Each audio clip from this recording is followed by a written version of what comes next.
Hello and welcome to the ECE Practicum experience. My name is Tammy Owen and I will be your university supervisor this semester.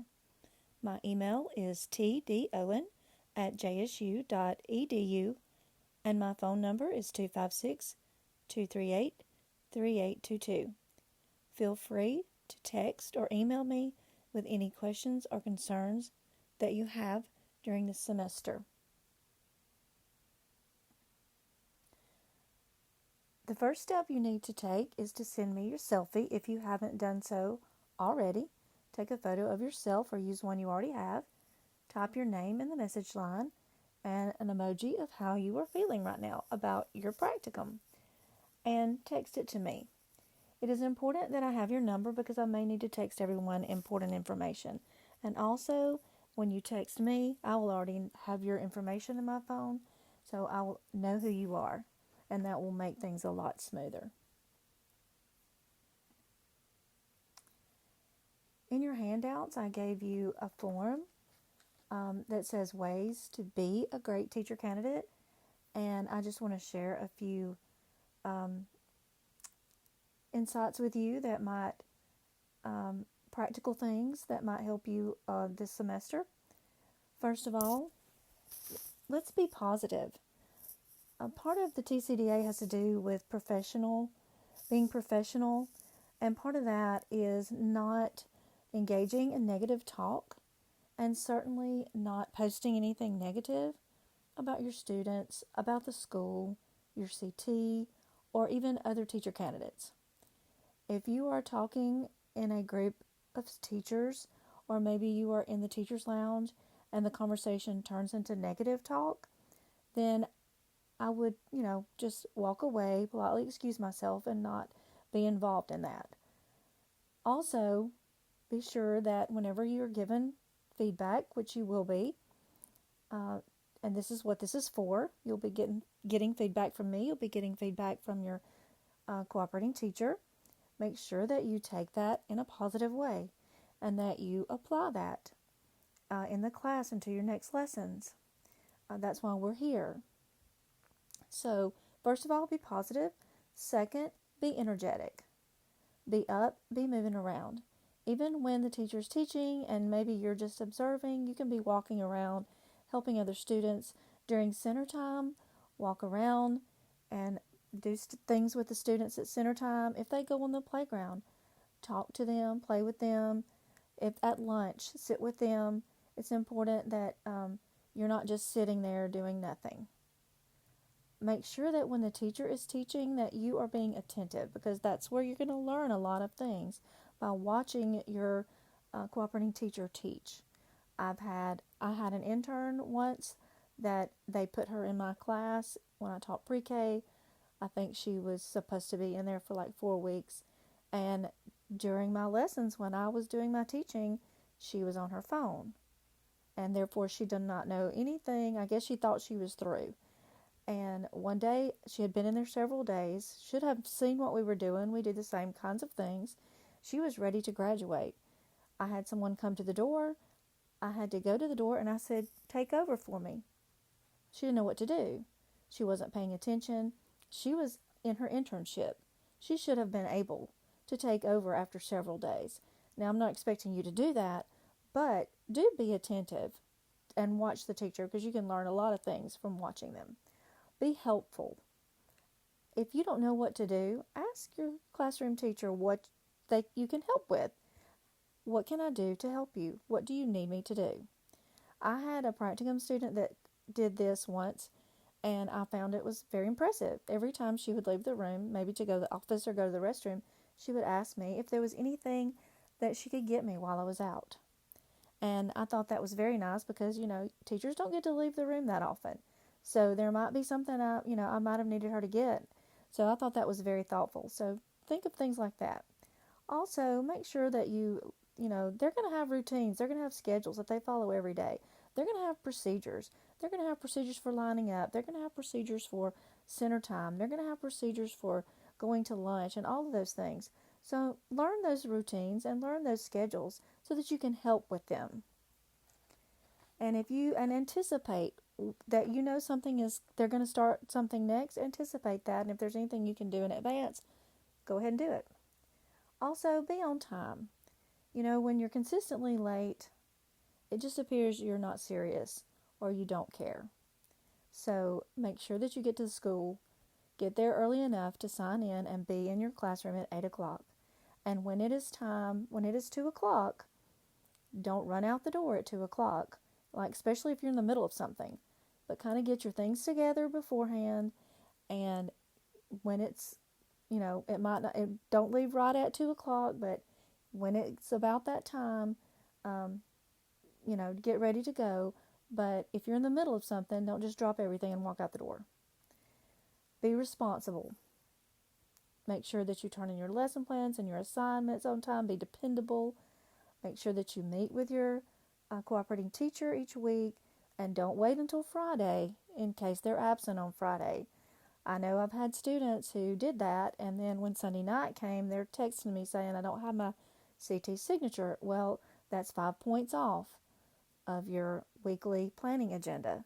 So if you don't even get finished planning on Wednesday, get her signature on Wednesday. And then if you need to come back to something on Friday and you have time, you can do that, but you'll have her signature already on that form. So make sure you don't procrastinate with that, because you never know what's going to happen. Also, be thankful. Thank your CT for their help. Thank them for their expertise. And if they let you borrow any of their supplies, thank them for that. Don't assume that they're going to let you borrow their supplies. When you have a lesson to do and you're sitting down with your weekly planning agenda and you say, these are the supplies I'm going to need, sometimes they may say, well, I've got plenty of construction paper, or you can use our markers. If they do that, that's fine. If not, then you need to bring your own supplies. Be motivated.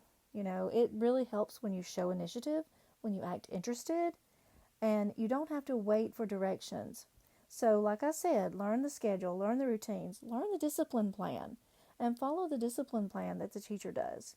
Learn your cooperating teacher's attention getters. If your cooperating teacher uses them, then you pick up on those. And of course, when you introduce yourself to the class, teach them your attention getter so they can associate it with you. And don't be afraid to look silly, because in kindergarten, they're gonna dance, they're gonna sing, and you need to get up there and do it with them. And that's just the way that is, and nobody cares. The kids think it's wonderful. Don't just do the minimum required, okay? Take advantage of any time that you have to teach or to work with small groups or with individual students. And I say that because I've had a practicum student. The cooperating teacher contacted me, and she told me that she had asked her, would she like to read a book? No, I don't, not today. Don't do that. If your teacher says, would you like to read a book? You say, yes, ma'am. Which book would you like me to read? Take advantage of every opportunity that you have. So that did not look very well on her. Also, one morning, the CT came in, and the practicum student was already there, and she said, good morning. And she said, good morning, but I'm not happy to be here. Okay, that's also not the correct attitude to have. So let's be motivated, realize that people are looking at us, and this is like a job interview. You never know when you're going to see these people again, and they may have a hand in hiring you. Also, be prepared. Like we said, have your own supplies unless your CT offers some. Have your lesson plans and materials ready for your lesson. Do not be getting everything together the morning of your lesson. I've had a teacher candidate who I will come in maybe 5 or 10 minutes before your lesson, maybe 5 minutes before, and she was working on her game for her lesson that I was going to observe. That's not the time to be working on your game that you're going to do right before I come in. So have that ready beforehand. I've come in before, and the teacher candidate was trying to run off print lesson plans. Right before the observation is not the time to print lesson plans. And of course the printer didn't work. So then, if you try to get things done ahead of time, it can save you a lot of trouble. Be respectful. Please don't have your phone out in class. The only time that you should have your phone out is, let's say that you and your CT are meeting and the students aren't in the classroom and she has a question and you need to look at your website that I gave you, maybe to get some clarification on something, or maybe she has a question for me and it's quicker if you can just text me real quick with her permission, and if the kids aren't in the room, that's fine. Otherwise, keep your phone out and don't make any pictures. Just don't make any, and then you don't have to worry about you accidentally posting them. Also, don't have your homework out. Don't do your homework at JSU assignments while you're in class. Okay, here is a good one. Be friendly. Don't just be friendly to your classroom teacher, because everybody is going to have eyes on you and you want them to say good things about you. So be friendly to the secretary. Be friendly to the lunchroom ladies. Be friendly to the custodians. Be friendly to the other teachers. Get to know your students. Get to know their names. Remember, this, again, is like a job interview. So take time to get to know your students. Smile. Most of all, smile. Look happy to be there. Look happy to see your students. Greet your students each morning. All children should have someone that's excited to see them. Even those students that you may not really be excited to see, those are probably the ones that really need somebody to be excited to see them. And remember to, watch your body language, because kids, they can read body language too. Okay, let's move on. I know that you've already heard a lot about dress code, but we'll just go through this quickly. Do not wear clothes that are too short, too tight, or too low. If your shirt falls open when you bend over, wear something under it. Leggings should only be worn if it's with something that's going to cover your bottom. Follow the dress code that your CT does. But no jeans with holes or rips should ever be worn.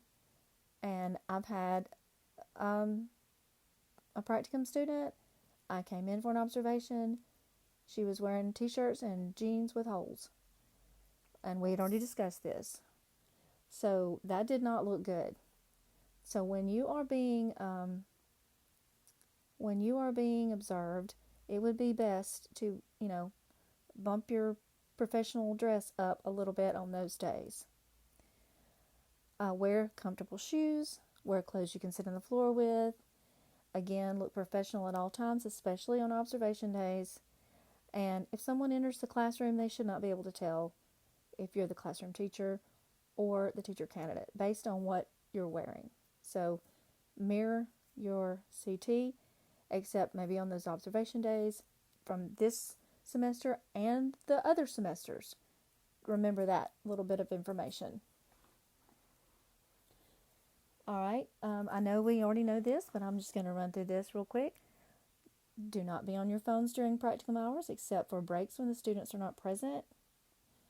Do not text me during practicum hours unless the CT has a question for me and gives you permission, but not during their class time. Do not, please, use social media to vent about your day. And do not accept friend requests from your students. Now, I don't think you'll have a problem with this in kindergarten, but you may later on. You can blame JSU if they ask you why you won't accept their friend request. Tell them that you're not allowed to. I do communicate a lot through text and emails, so please be sure to text those and respond appropriately in a timely manner. And again, you can text or email me with any questions or concerns you may have, but texting will be the quickest way to get a response. And please remember that CTs are human and they're not perfect. And you're going to see some things that maybe you don't necessarily agree with. Maybe the CT uses a certain tone you don't like. Maybe she's negative sometimes. Of course, you're not going to correct them, but please don't go talk about them to others. Remember, we're guests in their school. Now, if there's an issue with the CT that's makes you really uncomfortable, if there's something really wrong going on, you need to let me know about that. And remember, like I said, CTs are human too. They have a lot of things going on in their personal life that we know nothing about. A lot of them are juggling their school and being a wife and a mother and a daughter, so try not to judge them too harshly. Many of them have been teaching a long time, and they learned strategies from years ago, and they may not be abreast of the new things that are going on in teaching. Now, education changes a lot. That's why we're always learning. So you can, be a breath of fresh air to them and teach them some things. I know I always learn from my Practicum students. I mean, they help me out a lot with technology and things like that. So just be positive and be excited to be at school. So on your observations, you will have 2 observations. Both observations with me, of course, will be face-to-face. Your CT and I will both observe and complete your rubrics during your lessons. But only the second one goes in live text. So your STEAM lesson, your CT, will transfer the information from her rubric into live text. The other one, she will just, can make notes on and give you feedback from. But that one, the first one is just for feedback. The second one is for feedback and goes into live text. Now, when you have your rubrics to give to your CT, don't go in the first day and say, here are the rubrics from observation, because they're probably going to, misplace them. Wait until the day of your observation to give them their rubric for that lesson. And observations and dates may get moved around, so don't get stressed. Sometimes, I have to start somewhere and I'll plan them, and then there'll be a field trip or there'll be something and I'll have to move people around. So just know that happens. Don't let the changes get you worked up. Teaching is about being flexible, so we have to learn to kind of roll with it. And don't be nervous. I'm like a coach for you. I'm rooting for you, and I want you to do well, and I'm not there to be judgmental. I'm there to be helpful.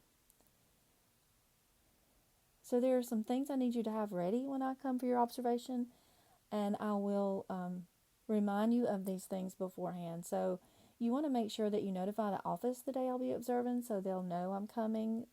They won't wonder who I am. Again, dress professionally that day. Have a folder, whatever, with your timesheet waiting for me to check. Have a copy of your rubric from me and your CT, and a copy of your lesson plan for us. Have a place for me to sit where I can see you and what you're doing, but out of the way. And preferably not in a child's chair if possible, but if that's not possible, I don't mind standing up. That's fine. Ask your CT in advance if there's a workroom or a place where we can talk after your observation. I will usually observe for around 20 minutes. It's okay if it runs a little bit longer, that's fine. But afterwards, we usually go talk for about 20 minutes, and it's better for me if I can go right then so that I don't forget what I just saw. And remember, if there's no room, we can just walk out in the hall. But remember to have everything ready the day before. Don't wait the day of to get it together. Trust me, it'll be a train wreck. So if iPads or whatever need to be charged, make sure they're charged. If you have to check out something, get it checked out. Make sure your resources are ready and everything is printed off before that day. And then that will save you a lot of stress that morning. Remember, this is not for a grade. I do grade your journals. I will grade your journals and your weekly planning sheets, but I do not grade your observation. Like I said, think of me as your coach, and I'm rooting for you, and I will give you positive feedback, and then discuss some areas that you and I decide together that you need to work on for your next lesson. I may see some things that just some extension activities you could do, or just some things that you could do different, or just some things that, some different ideas. So don't worry about me coming in. Don't worry about being nervous. I know that you will be, but after I come the second time, I noticed that students seem to relax after that, on that second time. After your 20-minute lesson, we'll meet, we'll discuss it. Then your second observation will be the only one, like I said, that goes in live text. Be sure that you've applied any constructive feedback from the first observation from me or from your CT. So if you've gotten some feedback, make sure you've applied it to your second observation. I know you've talked about the TCDA and that disposition assessment that I will fill out and your CT will fill out for you. And this is more like a friendly version of it that's kind of in easier ways to understand. So you might want to look through this. If I'm going to be, if I'm going to be graded on something, I would like to know what it is. So you might want to look through here and just make sure that, the things that we're going to be looking for. And I gave you a copy of this as well. For your assignments, check those due dates. Always look ahead to see what you're going to be writing out about the next week. You cannot wait until Sunday night and say, let me see what my journal is about, because it's going to be too late. You're going to have to be gathering things and information the week before in order to put it in your journal that Sunday night. So if you wait until the weekend, you won't be able to complete it because you won't have the information. There is one activity where you have to apply. You have to come up with a little classroom management thing and use it with the students. And if you don't do that, come Sunday night, you're not going to have anything to talk about. So look ahead on your journals. There's always something you're going to be doing the week before. Don't forget about the assignment policy, about the late policy, turning in things late. And make sure you look at the rubrics. I have, sometimes the rubrics have things in there that aren't in the directions. But I have tried very hard in that website to give you explicit directions with examples.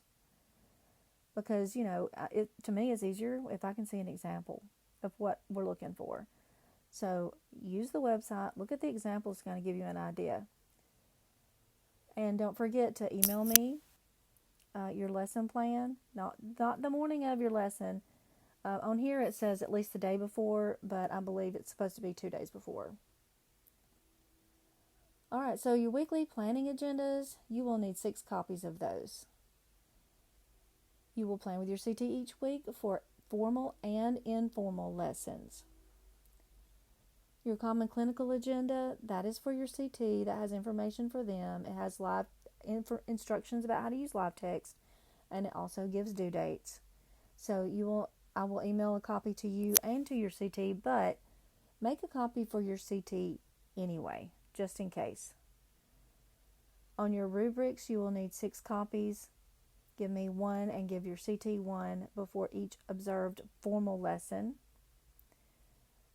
The Cooperating Teacher Responsibilities form, I gave you a copy of that.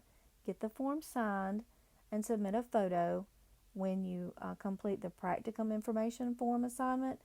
Put it in there, and the instructions are in the website. For your timesheet, keep up with your time every day. I will ask to see it when I come to observe you. And then you will type this information into live text weekly. Be sure that you put in the time for each day instead of the hours per week. And then at the end of the semester, all of this will be due. I believe it. All of this will be due, and there is instructions in the website on how to put your hours into live text. Always make copies and keep originals just in case you need it later. And don't make copies on the school copier for yourself, because they are limited a lot of times. They are very limited on how many copies that they can make. And here's your Practicum website QR code, and I also emailed you a link so that you could have access to it while you're in your class talking to your CT. If there's a question about something, you can use that link to look it up and see if you see it. And if you don't see it, you can ask me. And most importantly, have fun. You're going to enjoy it. You're going to have a lot of fun. You're going to learn a lot. The kids will love you, and you will not want to leave when it's time to go. So good luck, and again, let me know if there's anything I can do or if you have any questions or concerns.